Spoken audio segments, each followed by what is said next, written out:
I have a big interest in education, and I think we all do. We have a huge vested interest in it, partly because it's education that's meant to take us into this future that we can't grasp.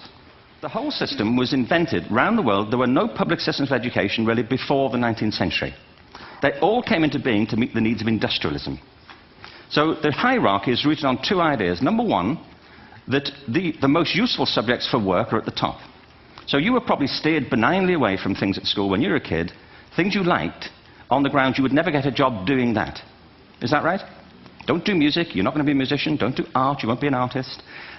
Benign advice. Now, profoundly mistaken. The whole world is engulfed in a revolution. And the second is academic ability, which has really come to dominate our view of intelligence because the universities designed the system in their image. If you think of it, the whole system of public education around the world is a protracted process of university entrance. I believe our only hope for the future is to adopt a new conception of human ecology, one in which we start to reconstitute our conception of the richness of human capacity. Our education system has mined our minds in the way that we strip mine the earth for a particular commodity, and for the future it won't serve us. We have to rethink the fundamental principles on which we're educating our children. What TED celebrates is the gift of the human imagination. We have to be careful now that we use this gift wisely and that we avert some of the scenarios that we've talked about. And the only way we'll do it is by seeing our creative capacities for the richness they are and seeing our children for the hope that they are. And our task is to educate their whole being so they can face this future. By the way, we may not see this future, but they will. And our job is to help them make something of it. Thank you very much. Let's take out our handy crystal ball. Right there, next to our iPhones and Blackberries. What sort of world will our kids enter?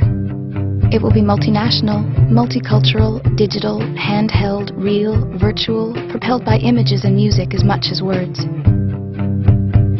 It will be both more hopeful and frightening than any age before it. And, like it or not, keenly competitive.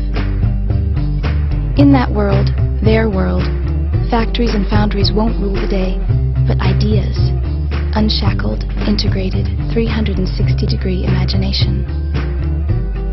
So, we have to ask ourselves, is now the time to pull the plug on arts in schools? The arts, which enhance every aspect of education, from reading and math to critical thinking, social skills and motivation. The arts, where dance, drama, music, and motion help young children turn the ABCs into actual literacy. The arts, often the final link tethering at-risk kids to school. Arts woven through a curriculum change have to into want to, and create places of teacher innovation, community engagement, spirit, and common ground. Brains come with two sides for a reason. They need each other. They fill in each other's voids. One is messy by plan, the other regimented.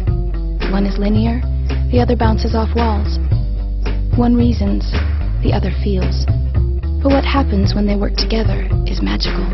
Magical enough to make kids connect, achieve, aspire, succeed.